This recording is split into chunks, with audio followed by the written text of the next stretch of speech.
de la Biblia, fascinantes revelaciones arqueológicas, descifrando los pergaminos del Mar Muerto. Consenso a la vista. En el desierto de Judea, kilómetros y kilómetros de pedregales y colinas estériles, hogar de pastores, beduinos y contrabandistas. A lo largo de todo el milenio, este desierto temporal de Tierra Santa pocas veces ha visto la paz porque una civilización luchaba contra otra por la supremacía de la región. Hoy en día, de nuevo, se libra una guerra.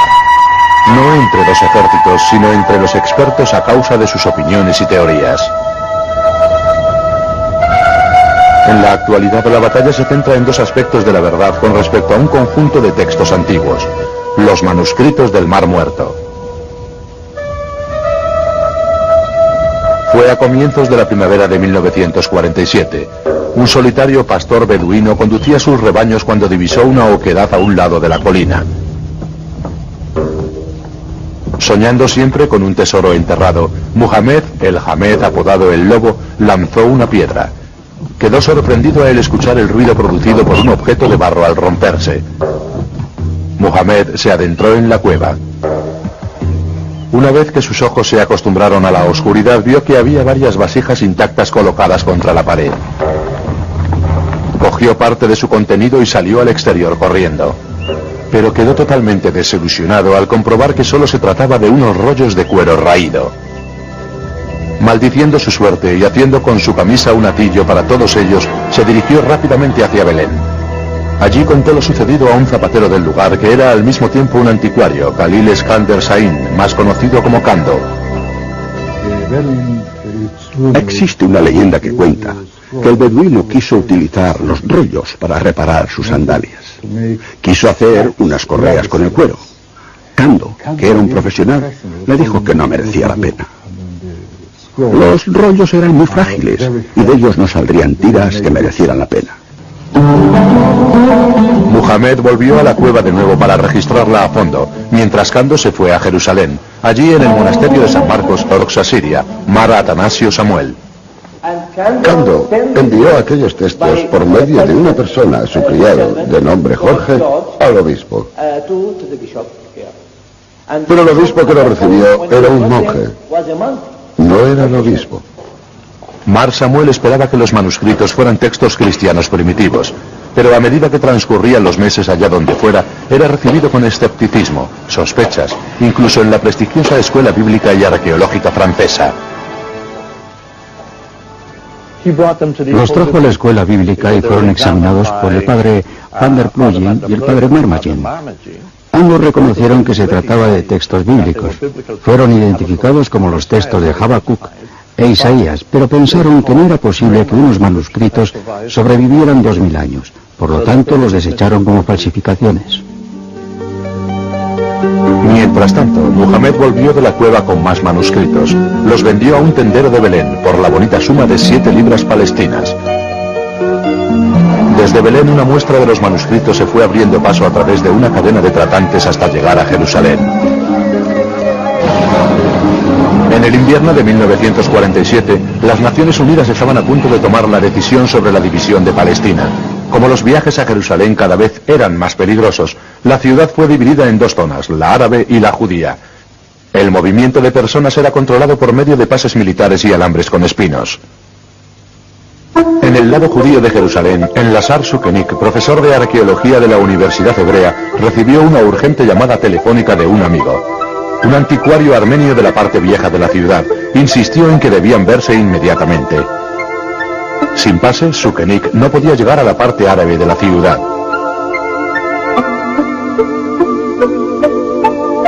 Se citó con su amigo armenio en uno de los puestos de control, y la primera vez que echó un vistazo a los viejos manuscritos fue a través de los alambres de pinchos que les separaban.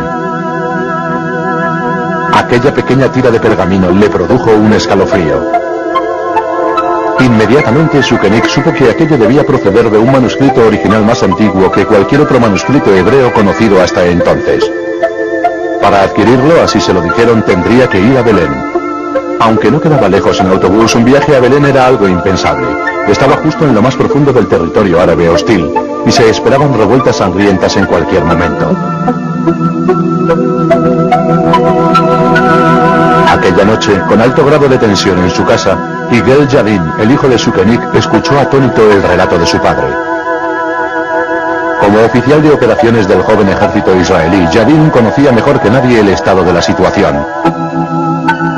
Pidió a su padre que no fuera.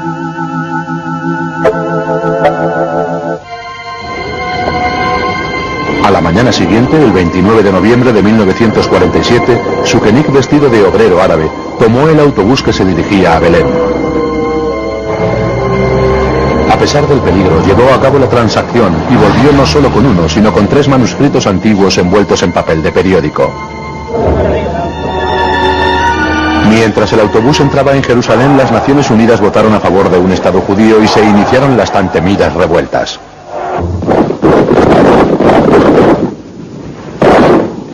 El sonido de los disparos se oía en la ciudad y Sukenik con todo cuidado abrió los antiguos manuscritos y echó un vistazo a la Biblia. Se sintió en otro mundo. Desenrolló un manuscrito de más de 7 metros de longitud y leyó las palabras del profeta Isaías, copiadas aproximadamente unos 2000 años antes, cuando el Imperio Romano aún gobernaba Palestina.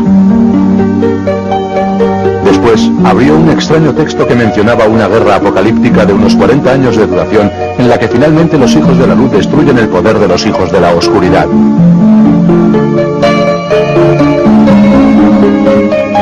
Cuando llegó el alba, Sukenik aún seguía maravillado ante lo que había leído, y sus pensamientos se dirigieron hacia la misteriosa secta de los esenios, mencionada por los escritores de la antigüedad. Mar Samuel por fin había topado con alguien deseoso de prestar atención a los manuscritos. Los expertos de Asor, la Escuela Norteamericana del Este de Jerusalén de Investigaciones Orientales, abrieron y fotografiaron los textos, otra copia del libro de Isaías y un misterioso manuscrito detallando la vida y las prácticas de un grupo autodenominado Solo la Comunidad. Sin saber de qué se trataba, acudieron al profesor norteamericano William Albright, un importante estudioso de la Biblia, además arqueólogo, de la Universidad Johns Hopkins. Le enviaron fotografías de los manuscritos. Al igual que Sukenik, Albright relacionó los manuscritos con la antigua secta esenia. Albright tituló el manuscrito desconocido El Manual de Disciplina, la descripción de una secta radical que exigía un periodo de iniciación de 3 años a todo aquel que deseara seguirles. Lo que tenemos en el manuscrito de la disciplina es un relato de las creencias y prácticas de los esenios. El manuscrito contiene detalles de los castigos y los premios de una secta que compartía las riquezas, las propiedades y una comida ritual al día. Vamos a saber mucho más sobre lo que había detrás del judaísmo del Nuevo Testamento, mucho más de lo que habíamos soñado. Así es como describieron los premios concedidos a quienes seguían las normas. Toda bendición y felicidad y una vida eternas, una corona de gloria y ropa propia de la realeza bajo una luz sin fin. A través de los siglos, estas palabras llegaron al corazón de un sacerdote católico, el padre Roland de Vaux. Perteneciente a la orden mendicante de los dominicos, de Vaux era un importante estudioso de la escuela bíblica. El padre de Vaux dirigió una expedición a las cuevas del Mar Muerto, y para sorpresa de todos descubrieron que el solitario desierto estaba lleno de buscadores de tesoros, explorando con furia todas las cuevas que encontraban a su paso. De Vaux no perdió tiempo en comenzar su propia investigación. A partir de entonces comenzaron una serie de excavaciones, algunas ilegales, realizadas por los beduinos, y otras legales, llevadas a cabo por los arqueólogos. Lamento decir que casi siempre los beduinos eran los primeros. De un solo yacimiento, en la cueva 4, los beduinos se llevaron unos 15 fragmentos, lo que quedaba de unos 800 manuscritos.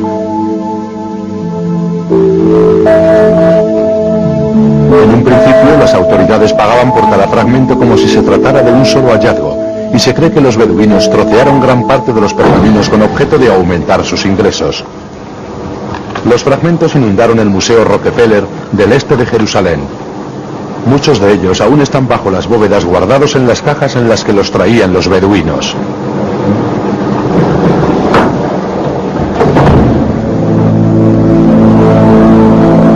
En la primera parte de las excavaciones, el padre de Vox visitó brevemente Khirbet Qur'an, el lugar donde yacen algunas ruinas en una pequeña planicie cercana a las cuevas. Pero por error desechó el yacimiento pensando que se trataba de las ruinas de un fuerte romano posterior, algo totalmente irrelevante en la historia de los manuscritos.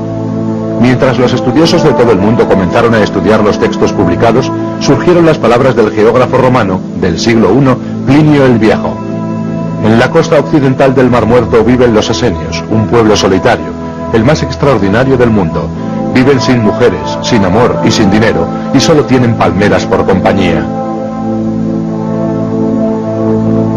Estas breves líneas eran la única pista de la antigüedad en lo referente a la localización de la comunidad de los esenios.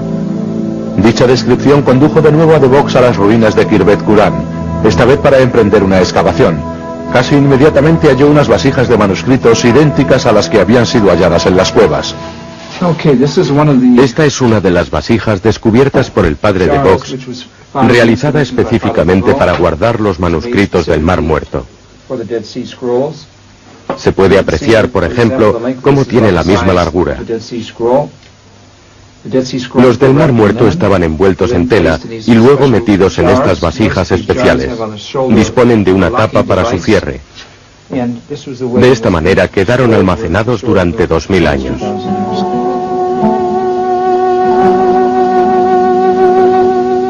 Las excavaciones desenterraron en total más de 30 edificios. A partir de los escombros de una sala de 2 pisos de altura, de Vox reconstruyó un objeto de 5 metros de largura hecho de adobe y emplaste. A pesar de su extraña forma, vio en él la mesa sobre la cual los escribas trabajaban para copiar los textos sagrados. Cuando hallaron 3 tinteros, totalmente convencido del hallazgo, de Vox denominó la sala el Scriptorium, el escritorio.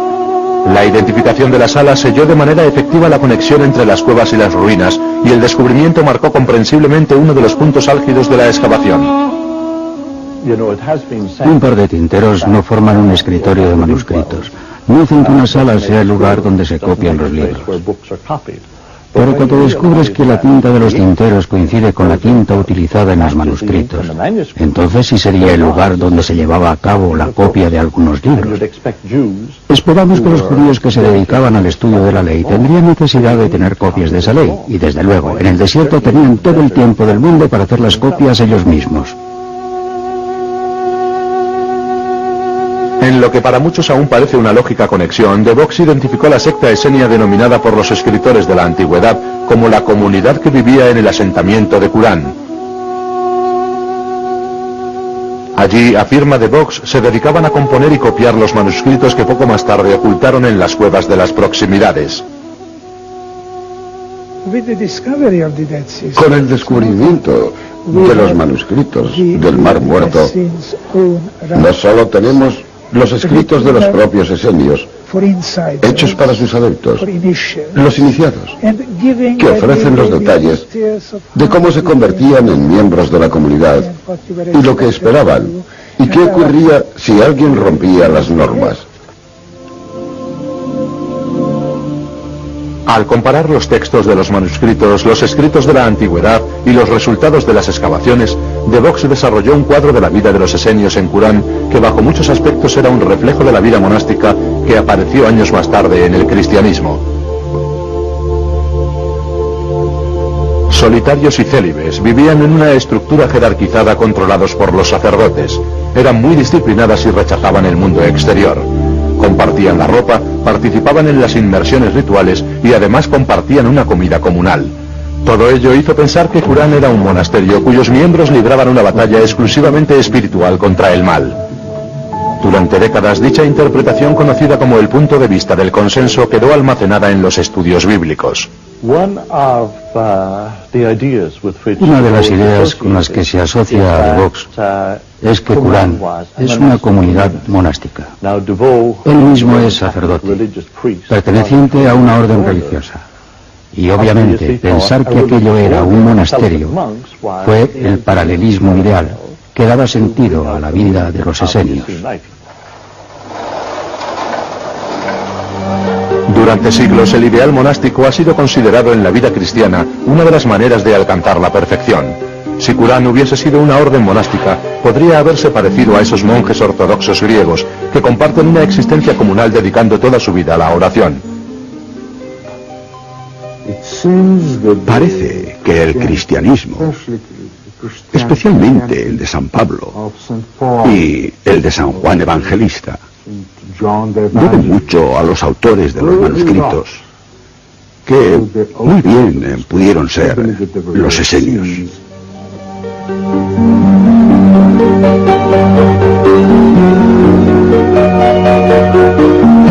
El comedor era la sala más grande del complejo y DeVox pensó que se trataba del lugar donde la comunidad tomaba la cena común. Hay un texto en los manuscritos en el que se menciona una comida común con pan y vino. Eso es, claro, un paralelismo evidente con la Eucaristía cristiana. En todas las comidas celebradas por cualquier grupo de judíos y gentiles en todo el mundo, se utilizan el pan y el vino, cuando son muchos los que bendicen la comida. Cuando se unan, el sacerdote bendecirá los primeros frutos del pan y el vino, y será el primero en extender la mano sobre el pan. A partir de ahí, el Mesías de Israel extenderá la mano sobre el pan, y toda la congregación de la comunidad proferirá la bendición.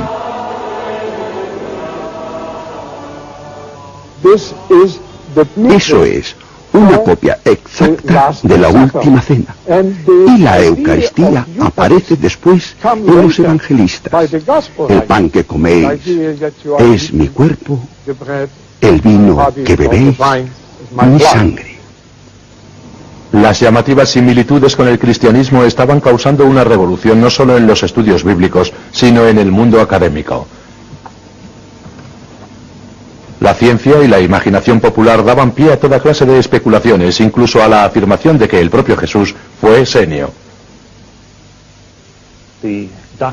Los documentos aparecen en cuevas donde hay agujeros, desde los cuales se divisa el Jordán, donde Juan el Bautista bautizaba.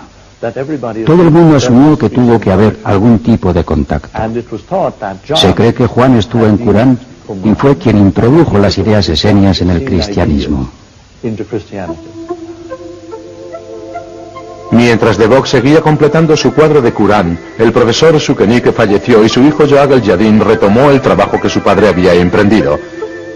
Aceptó una invitación de Albright para que visitara la Universidad Johns Hopkins en los Estados Unidos cuando vio el siguiente anuncio en el Wall Street Journal. Se venden 4 manuscritos del Mar Muerto. Yadin sabía que solo se podía tratar de los manuscritos que habían desaparecido de Jerusalén junto con el patriarca sirio ortodoxo Mar Samuel. Los manuscritos del Mar Muerto. El final de la primavera presenció la devolución a Israel de otros 4 antiguos manuscritos sagrados hallados por unos pastores en una cueva a orillas del Mar Muerto. De esa manera, Yadin cerró el círculo que había iniciado su padre. El precio final, $250,000. En Jerusalén, el primer ministro Moses Aret y su director general examinan los manuscritos y anuncian que el gobierno construirá un templo para el libro, para dar cobijo a la colección completa, 7 en total, dentro del campus de la Universidad Hebrea. Parte del Museo de Israel, el Templo del Libro, se convirtió en el hogar de esos 7 largos manuscritos. Los académicos también consideraron que Qurán era un retiro monástico donde vivieron los esenios, lejos de los tormentosos acontecimientos de la época. Mientras, en el este del Jerusalén jordano, en el Museo Rockefeller, el padre DeVox había reunido a un grupo de expertos internacionales para que trabajaran en los fragmentos hallados en las montañas. Trabajando en una sala que denominaron la Sala de los Manuscritos, el equipo internacional de estudiosos empezó la gigantesca tarea de la reconstrucción de los manuscritos de miles de fragmentos diferentes, quizá el mayor rompecabezas de toda la historia. Pero no tardaron mucho en aparecer las disensiones en el equipo y todo empezó con el hallazgo más singular de todos, el manuscrito de cobre. En la cueva número 11, cerca de Qurán, los arqueólogos descubrieron un manuscrito escrito no sobre pergamino al igual que los demás, sino sobre cobre. Lo que quedó al descubierto resultó ser demasiado para DeVox. Era la primera vez que un manuscrito antiguo había sido grabado sobre metal, y mucho menos sobre cobre, pero aquello era un relato sobre un tesoro que aún no ha sido descubierto. Aquí tenemos una composición fotográfica en blanco y negro de las 12 columnas del manuscrito de cobre. No contiene nada que no sea descripciones de tesoros que los judíos tuvieron que enterrar en vísperas del asedio romano. Y entre dichos tesoros hay también enterrados manuscritos. Se trata de un documento que dice dónde se puede encontrar un tesoro. Habla de metales, de oro, de plata de verdad, de cosas que nos harán ricos. El manuscrito de cobre desató la imaginación, pero el tesoro escondido no encajaba con la versión de DeVox sobre una vida monástica sumida en la pobreza. Su conclusión fue que se trataba de una obra de ficción y anunció el hallazgo al mundo diciendo: es una recolección de una leyenda sobre un tesoro escondido. Los que estaban allí en Qumran, en las excavaciones, DeVox y sus colegas quedaron horrorizados ante todo aquello. Todo contradecía la idea, la doctrina de que tan solo se trataba de una pobre secta. ¿Cómo podría tener una secta tan pobre todos aquellos tesoros? Fue poco después cuando DeVox aseveró que el manuscrito era una falsificación escrita por un esenio loco. Esas fueron sus palabras. Al presentir la amenaza sobre su teoría del consenso, DeVos comenzó a considerar que el manuscrito de cobre era el trabajo de un escriba esenio quizá loco. Ante tales cantidades de oro y plata que podrían ser hallados en el templo de Jerusalén, algunos académicos se empezaron a preguntar si el manuscrito describía el tesoro del templo, el cual quizá podría haber sido apartado del camino de los romanos que se aproximaban.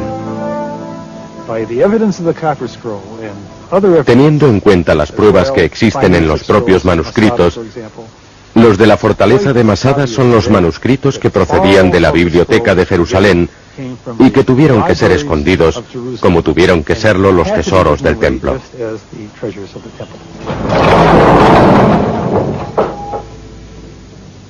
Lo que en un principio parecía un debate normal entre expertos pronto se convirtió en una acalorada controversia.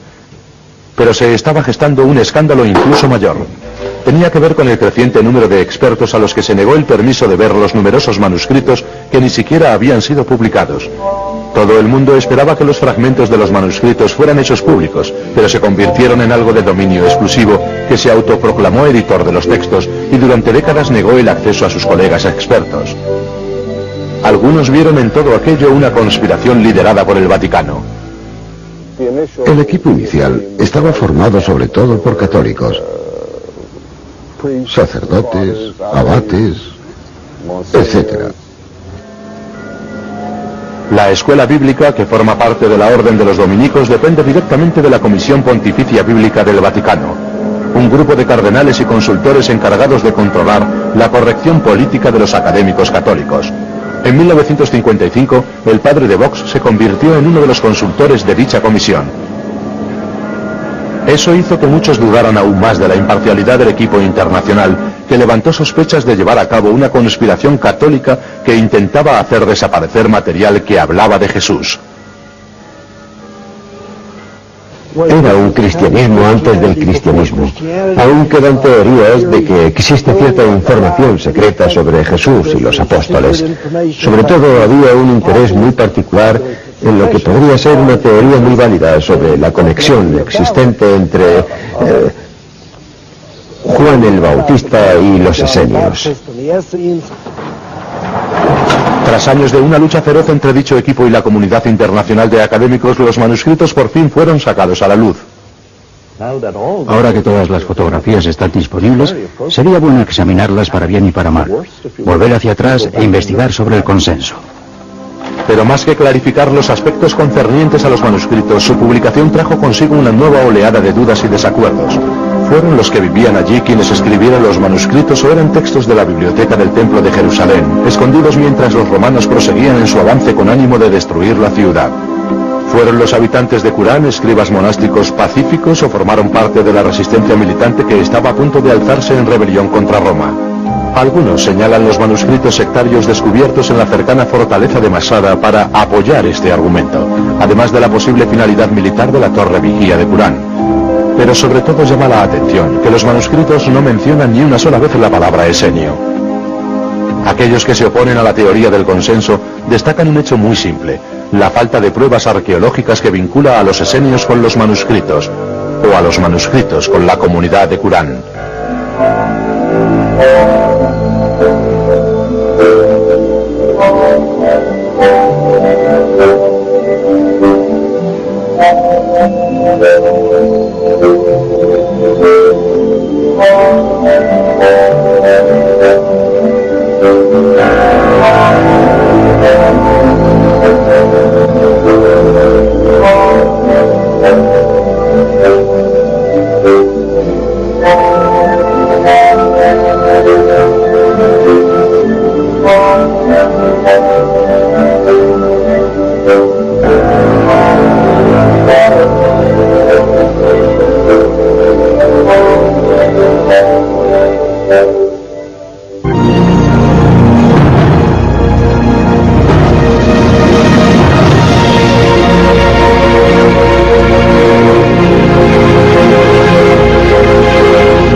Excavando la Biblia, fascinantes revelaciones arqueológicas.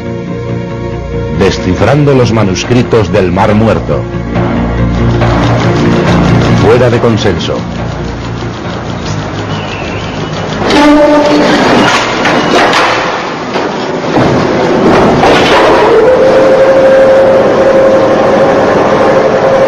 En lo más profundo de las bóvedas del Museo Rockefeller de Jerusalén se encuentran los fragmentos de algunos de los manuscritos bíblicos más antiguos. 800 rollos y miles de pergaminos, parte del mayor rompecabezas arqueológico conocido del mundo.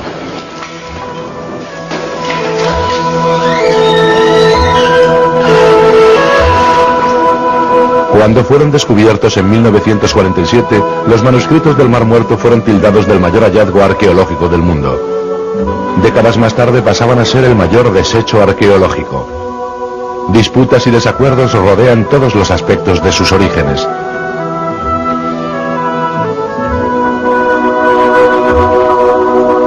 Sin embargo, y a pesar de su importancia, el material de este museo se convirtió en el dominio privado de un grupo selecto de académicos conocido por el nombre del Comité Internacional.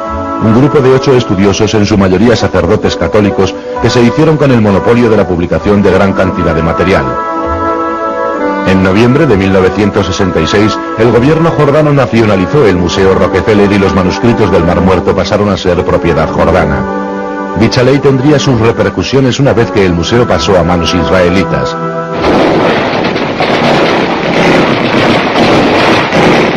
En junio de 1967 se inició la Guerra de los 6 días. La puerta Mandelbaum y sus cercanías han sido tomadas. Los objetivos siguientes fueron la puerta de Damasco y el Museo Rockefeller.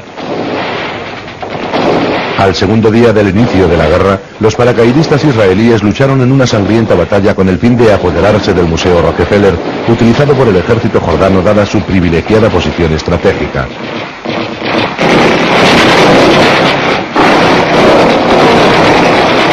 Después de una dura batalla, el museo cayó ante el avance israelí. Lo mismo ocurrió con los tesoros de la historia, los manuscritos del Mar Muerto.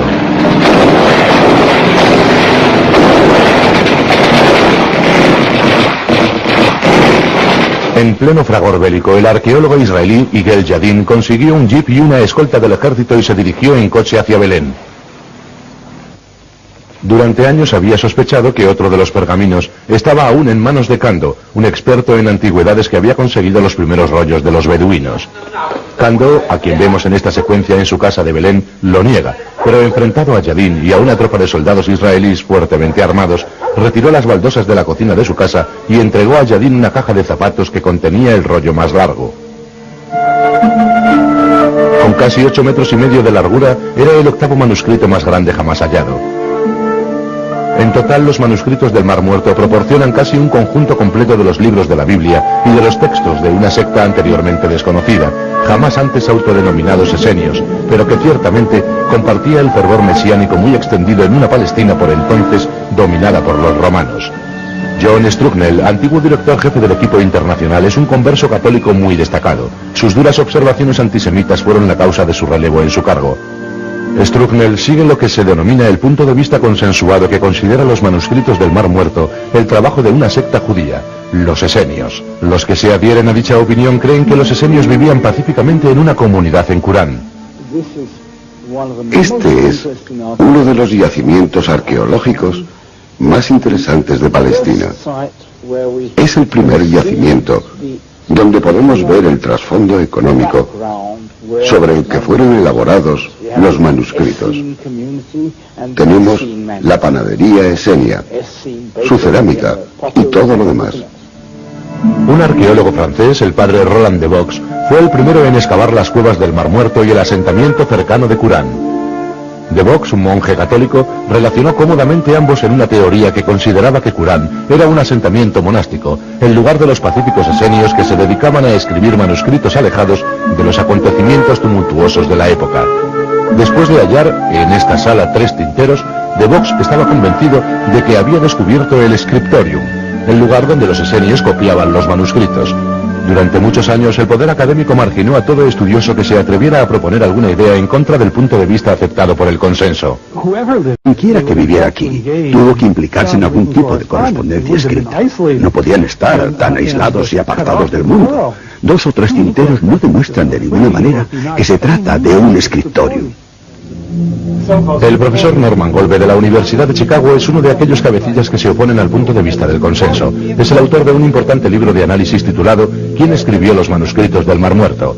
Y pone en tela de juicio casi todas las bases de las conexiones de Qurán y la teoría del punto de vista del consenso. No se ha encontrado absolutamente nada, ni un solo fragmento de pergamino, ni plumas, ni ningún otro tipo de actividad propia de un escriba. En otras palabras, no es aquí, es un scriptorium que ha sido creado teóricamente para el que no hay la más mínima sombra de evidencia. De hecho, la palabra esenio no aparece en ninguno de los manuscritos. Ascendiendo a la torre vigía fortificada de Qurán, el profesor Golbe afirma que este lugar es de naturaleza militar y que durante la revuelta contra Roma las bibliotecas de Jerusalén fueron trasladadas a esta zona y escondidas en las cuevas ante el avance de las tropas romanas. Este lugar no pudo ser más que una fortaleza y resulta totalmente absurdo afirmar que los esenios vivieron aquí. No hay pruebas de un asentamiento de una secta del tipo que sea en este lugar. Antaño casi fue un cruzado solitario. Hoy, sin embargo, el profesor Golbe no está solo en esta batalla. Es el punto de vista de la falta de consenso. Issachar Hirschfeld es un arqueólogo israelí que actualmente está trabajando aquí en unas excavaciones en Beit Umal-Ali, no lejos de Cesarea. De la misma época que Qurán, Issachar lo considera un asentamiento puramente agrícola. La única incógnita en la ecuación es el turbador parecido de este complejo con respecto al de Qurán. Pero más que sugerir que todo pueda deberse a otra comunidad esenia, Issachar afirma que es una mansión perteneciente a un miembro de la aristocracia judía fuertemente fortificada para protegerse de la frontera del norte del reino de Judea. En este complejo tenemos los mismos componentes que tenemos en Qurán. Una enorme torre para el señor que vivía aquí, una zona destinada a la vivienda, muy bien construida en torno a un pequeño patio para los criados y los esclavos, que eran los que se encargaban de cuidar la propiedad y las instalaciones agrícolas del exterior de la zona de la vivienda y dedicadas a la producción. En el caso de las cuevas de Qurán, para la producción de bálsamo, de perfume. Se trata de la mansión agrícola de un aristócrata judío y de algo similar al complejo de Qurán, entonces donde queda la historia del monasterio esenio y la teoría del padre de Vox que afirma que fueron estos quienes escribieron los manuscritos. Él mismo era monje, procedía del mundo cristiano y era una historia muy bonita. Todo arqueólogo quiere crear una bonita historia basándose en este yacimiento. Y todos los arqueólogos judíos en Israel lo creyeron. ¿Qué es esto? ¿No vieron lo que estaba ocurriendo?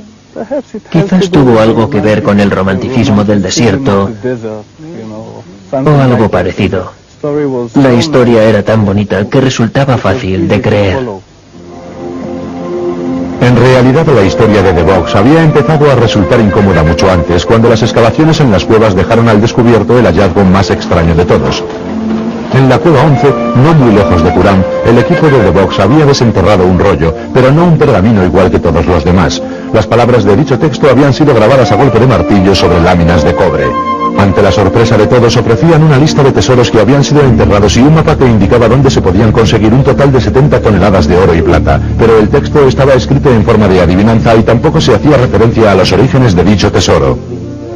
Los objetos descritos en ese manuscrito de cobre son en su mayoría utensilios del templo, de modo que podría tratarse de un grupo de sacerdotes que prepararon ese documento concreto, o algunas personas asociadas con el sacerdocio en el templo que se encargaron de sacar todos aquellos objetos de la ciudad. Algunos de los expertos quedaron muy desilusionados cuando el manuscrito de cobre fue descifrado por primera vez. Indicaba los lugares donde estaban escondidos los libros y los manuscritos. El padre de Vox había insistido en que todos los manuscritos del Mar Muerto eran fruto del trabajo de una orden monástica esenia, quienes él pensó habían dado la espalda al templo de Jerusalén, que era demasiado pobre como para tener en propiedad tantos tesoros. Consiguientemente desechó el tesoro del manuscrito de cobre, considerándolo resultado de la imaginación. El manuscrito de cobre no tiene nada que ver con todo lo demás. La única conexión es que fue abandonado en el mismo lugar donde también se encontraron cierto número de pequeños fragmentos. Siempre se minimiza el papel del manuscrito de cobre, siguiendo los pasos del padre de Vox, que siempre afirmó se trataba de una falsificación hecha por algún esenio loco. Esa era su manera de hablar, un esenio trastornado. No encontraron otra manera de explicar todo aquello. La teoría es que se conformaron con afirmar que el manuscrito era una burda falsificación. En otras palabras, la teoría era más importante que el descubrimiento en sí, la teoría de que los esenios habían vivido en Qurán.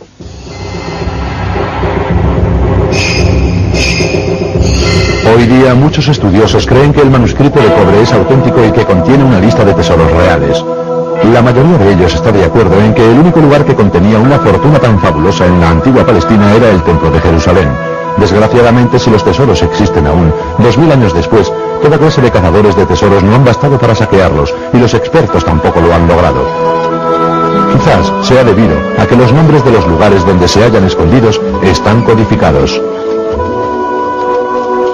Un hombre ha dedicado toda su vida a romper dicho código y cree que lo ha conseguido. Es el Dr. Wendell Jones de Arlington, Texas, considerado por muchos el modelo original del Indiana Jones de Steven Spielberg para su En busca del arca perdida. Wendell lleva años buscando el tesoro del templo perdido. El tabernáculo, el arca de la alianza, el querubín, el velo, las tablas, los telones, las cuerdas, todo está descrito en el manuscrito de cobre y está escondido aquí. En 1988, después de una búsqueda infructuosa, un equipo de voluntarios finalmente halló, literalmente, petróleo. En un pozo de 1 metro de profundidad en el suelo de una de las cuevas encontraron una vasija de barro envuelta en hojas de palmera. De acuerdo con el estilo de la segunda época del templo, pensaron que la jarra estaría vacía, pero una vez que cogió calor expuesta al sol, comenzó a rezumar petróleo por un agujero. Las pruebas llevadas a cabo más tarde demostraron que contenía extractos de una planta que ya no existe y que los expertos piensan que probablemente esté extinta. Si es así, se trata del semen Azar-Semón, el óleo utilizado para ungir a los reyes del antiguo Israel. En 1992, Jones dio con otro descubrimiento impresionante, una cámara en la que había casi 367 kilos de incienso. Está convencido de que era utilizado en el antiguo templo de Jerusalén. Encontramos el óleo de los ungidos del primer templo y también el incienso, de manera que las cosas con las que estamos trabajando tuvieron algo que ver con el primer templo y no con el segundo templo. Según Jones, el manuscrito de cobre pertenece al período del primer templo. En tal caso estaría separado del resto de los demás manuscritos del Mar Muerto. Para los que apoyan el punto de vista del consenso, esto debería cerrar el debate. Sin embargo, el Dr. Jones no escribe ningún artículo para la ciencia, ni resúmenes de su trabajo arqueológico. Por ello, sus colegas académicos no siempre toman en serio su trabajo. Para empezar, para mí Wendell Jones es un hombre maravilloso. Le aprecio mucho. Pero digamos que, seriamente, no estoy de acuerdo con sus conclusiones prácticamente en ningún tema, aunque me parezca un tipo maravilloso. Aunque gran parte de la comunidad científica no aprueba los métodos científicos de Wendell, la mayoría respeta su integridad. Jones está convencido de que está a punto de llevar a cabo el mayor hallazgo de todos, el Arca de la Alianza, que está escondida bajo la cueva donde halló el incienso. El manuscrito de cobre dice: en la cueva bajo la que está el incienso está la purificación, las cenizas del jefe rojo. Debajo de ello hay un libro que nosotros creemos es el manuscrito de plata. Un cofre de plata que pesa 40 talos y que contiene los ornamentos del sumo sacerdote. Todos esos artículos que están escondidos en esta cámara superior, debajo de las especias, son un requisito indispensable para dar con el tabernáculo del Arca de la Alianza. Tanto si Jones da con el paradero del Arca de la Alianza como si no, para los que se oponen al punto de vista del consenso, el manuscrito de cobre es una prueba de que ninguno de los manuscritos del Mar Muerto fueron de verdad escritos en la comunidad del Qurán. Después de casi 50 años de discusiones encarnizadas, los seguidores del punto de vista del consenso creyeron que habían dado con lo que tanto ansiaban. Durante las excavaciones llevadas a cabo en Qumran, encontraron una prueba arqueológica clara que vinculaba los manuscritos a los esenios. Un retrato fragmentado con letras grabadas conocido por el nombre de Ostracón fue hallado en las cuevas y la paleógrafa Esther Eschel piensa que en él se lee uno de los nombres utilizados por el grupo para autodescribirse, la Yahad, la comunidad en hebreo. Si se trata de una lectura correcta, esta sería la primera prueba arqueológica clara jamás hallada que conecta el yacimiento de Qumran con los manuscritos de las cuevas. Los partidarios del punto de vista del consenso lo consideraron una bofetada a la teoría de Golbe. No quiero reventar la teoría de nadie. Creo que se trata de la prueba de conexión existente entre los manuscritos y los esenios, y los escritos y el yacimiento. Las autoridades en las antigüedades israelitas consideraron la prueba tan importante que le concedieron un puesto de honor en una exposición organizada para celebrar los 50 años de los manuscritos en el Templo del Libro. El texto de Ostracón contiene una lista de pertenencias que una persona deja a la comunidad, la Yahad. Para anunciar el hallazgo, un recorte de prensa del Museo de Israel decía: es la primera prueba arqueológica que apoya las afirmaciones tradicionales de la conexión existente entre el yacimiento de Qumran y los manuscritos hallados en las cuevas de las proximidades. Y eso, seguía diciendo, rechaza la teoría de su origen en el templo de personas tales como Norman Golbe. Cuando juraba sus votos a la comunidad, decía: la comunidad, el Yahad, ellos vivían aquí. Es una prueba documental de que la comunidad esenia vivía aquí, en Qumran. Esto no es una teoría inventada, es una prueba que consta en ese texto.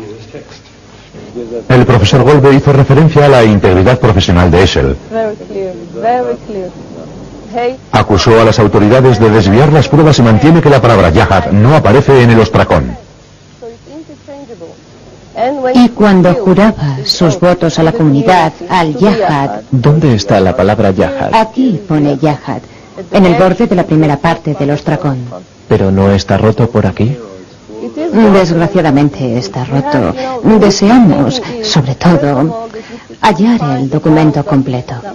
Pero como ve, esta parte de aquí no es exactamente igual a la de aquí. ¿Lo ves? No hay ninguna línea. Hay una línea, pero en la transcripción han añadido otra aquí. Y esto demuestra que... Golbe cree que las líneas añadidas en la transcripción del Ostracón han sido hechas con el fin de confundir al público. En este texto no se menciona para nada la Yahad, y no entiendo cómo se ha podido cometer un error tan grande. Si se trata de una equivocación, podría haber sido hecha, porque cualquiera que sepa algo de periografía es capaz de ver que aquí hay un rasgo horizontal que no estaba en la transcripción. ¿Por qué lo harían? ¿Qué por qué? Tengo mis dudas de por qué lo pudieron hacer. Deberíamos preguntárselo a ellos y decirles, ¿por qué lo habéis hecho? Después deberíamos contar al mundo lo que ha pasado. No hay nada que justifique que se pueda leer en este Ostracón la palabra Yahad. Los mejores estudiosos bíblicos de todo el mundo se reunieron aún sabiendo que resultaría un espectáculo entre Golbe y Eschel. Un duelo que dejaría al descubierto qué versión de la lectura aguantaría el escrutinio de las mejores mentes en dicho campo. Esta es la Chet. Puedes compararla y puedes examinarla con toda seriedad. Bien, si usted dice que está ahí, muéstrenos de alguna manera que está ahí. He observado al Ostracón, vi las fotos y no encuentro nada, no es una yud. A esta letra se le llama una chet. Las dos transcripciones son muy diferentes. Son diferentes a lo que se ve en la diapositiva. Tal y como se puede ver, no parece una yud, lo cual es importante, y puede que la chet tampoco sea una chet. Esas dos son dos letras cruciales en esa palabra. Podría tratarse de una palabra distinta. En tal caso, la prueba se convertiría en humo y volveríamos a estar donde Golbe dice que estábamos. Quizás tengamos una biblioteca de Jerusalén o algo por el estilo, pero desde luego no se trata de una biblioteca que esté especialmente vinculada con Qumran. A pesar de las distintas opiniones, creo que tenemos que enfrentarnos al hecho de que hubo gente viviendo aquí y que fue aquí donde recogieron los manuscritos. ¿Cómo llamaría usted a esa gente? Yo los llamaría la secta del Mar Muerto porque eso no compromete a nada. El término esenio crea muchos problemas tal y como se utiliza ahora. Hay que volver a definir a los esenios ahora a la luz de lo que sabemos gracias a los manuscritos del Mar Muerto, si es que este es el grupo de los esenios. naturaleza militar de Qurán y su torre vigía fortificada llevó a algunos entendidos a la conclusión de que Qurán fue una plaza fuerte para los celotes judíos que se rebelaron contra la ocupación romana. Eso también queda reflejado en uno de los primeros textos hallados. El manuscrito de la guerra es una transcripción larga y desgraciadamente mutilada que contiene descripciones muy detalladas de la guerra que duró 40 años, librada a manos de los hijos de la luz contra los hijos de las tinieblas. Esta es una descripción de la batalla final, al final de los tiempos. Los seguidores del consenso rodean el manuscrito de la guerra según su propia interpretación, considerándola una vez más literatura religiosa puramente alegórica. En los años 50 y en los 60, el debate académico se convirtió en una fuerte controversia. ¿Quién escribió los manuscritos? ¿Quién vivía en Qurán? ¿Y qué influencia, si tuvo alguna, ejerció el nacimiento del cristianismo? En 1964, invasión de la fortaleza Masada, justo a un día de camino al sur de Qurán. Masada había sido el último reducto de la revuelta judía contra los romanos. Allí 1000 judíos celotes, hombres, mujeres y niños, cometieron un suicidio en masa antes de caer en sus manos. Cuando Yadin desenterró en Masada lo que le pareció un manuscrito esenio, se estableció la conexión entre los celotes y los esenios. Ya no se trataba de una comunidad amante de la paz, sino de fieros guerreros. Tal y como indica el manuscrito sobre la guerra, el Mesías debería llevar a cabo una serie de batallas en su lucha por conseguir el reino. Robert Eisenman, profesor de religiones del Medio Oriente en la Universidad Estatal de California, es un experto que ha seguido esa línea de contactos porque tiene el presentimiento de que esa es la conclusión más lógica. Lo que tenemos es una versión diferente de los acontecimientos mesiánicos en Palestina, que es más agresiva, xenofóbica y nacionalista. Esa clase de mesianismo mundano, incluso judío celote. Y lo hemos identificado con la comunidad de Santiago, al que llamaban hermano de Jesús. De manera que una vez que hemos dado con todo esto, inmediatamente surge la pregunta, ¿realmente cómo era Jesús? Quienes escribieron los manuscritos eran unos tímidos monjes esenios. Parece quedar claro que no tenían nada que ver ni con los celotes ni con el movimiento creado por Jesús. A pesar de las aparentemente diferencias entre ellos, Eisenman está convencido de que los esenios, los celotes y a los que se llama cristianos primitivos eran en realidad distintos nombres para los miembros de un mismo movimiento mesiánico. ¿Fue Jesús tal y como lo retratan los evangelios? Por ejemplo, los manuscritos hablan del odio de los hijos del abismo. Los evangelios presentan al líder mesiánico diciendo, amad a vuestros enemigos. Aquella gente odiaba a sus enemigos. Eran extremadamente militantes, algo así como los fundamentalistas chiitas musulmanes. Eisenman continúa buscando más manuscritos que puedan demostrar su hipótesis. Se apoya en una técnica de escaneo por medio de un radar que examina el subsuelo y penetra hasta zonas desconocidas cercanas a la Cueva 4, donde fueron hallados la mayor parte de los manuscritos del Mar Muerto. No somos unos locos soñadores. Si hubiéramos hallado una cueva en la que no hubiera entrado nadie, aún podríamos tener la posibilidad de encontrar más manuscritos en muy buen estado. La historia continúa. A medida que cada estudioso aporta un poco más de luz sobre los manuscritos, el misterio de los esenios parece más nítido. Se percibe la sensación de que el ciclo de la comprensión sigue girando y nos hallamos de nuevo al principio con las mismas preguntas. Creo que es importante que hayan surgido hipótesis alternativas. Es decir, la idea de la biblioteca del templo nos ha hecho volver a todos al asunto del consenso. ¿Es realmente tan sólido como se creía? ¿O es que todo el mundo se limita a repetir lo que sus profesores decían? No. Creo que la gente ha examinado nuevamente las pruebas y ha decidido que esos documentos reflejan las enseñanzas esenias y que no eran, desde luego, los sacerdotes del templo de Jerusalén. ¿Y por qué la mayoría de los expertos insisten en que se trataba de un asentamiento esenio? Porque lo decían por sus escritos y además fueron adoctrinados con esa idea por sus reverenciados profesores desde los años 50. Hay miles de artículos que apoyan esa idea y que proceden de los años 50. Cientos de libros, artículos y enciclopedias que admiten esta teoría como si se tratara de un hecho y que describen a los esenios de Qurán. No hay ninguna prueba auténtica en absoluto. Nada de nada. Esa secta, de la clase que fuera, y mucho menos aún los esenios, jamás vivieron en este campamento militar. Dejando las disputas a un lado y leyendo tan solo unas pocas líneas de este manuscrito antiguo, se percibe la sensación de que contiene un mensaje que continúa hablando al mundo en el que vivimos. ¿No maldicen todos los pueblos la injusticia y al mismo tiempo la extienden? ¿No está en boca de todos los pueblos la bondad de la verdad y no hay entre ellos labios que se encargan al mismo tiempo de retenerla? ¿Qué nación disfruta con la opresión que ejerce sobre ella otra nación más fuerte? ¿A algún pueblo le gusta que le arrebaten su riqueza? Y sin embargo, ¿qué nación no ha oprimido a otra? ¿Dónde existe un pueblo que no se haya hecho con las riquezas de otro?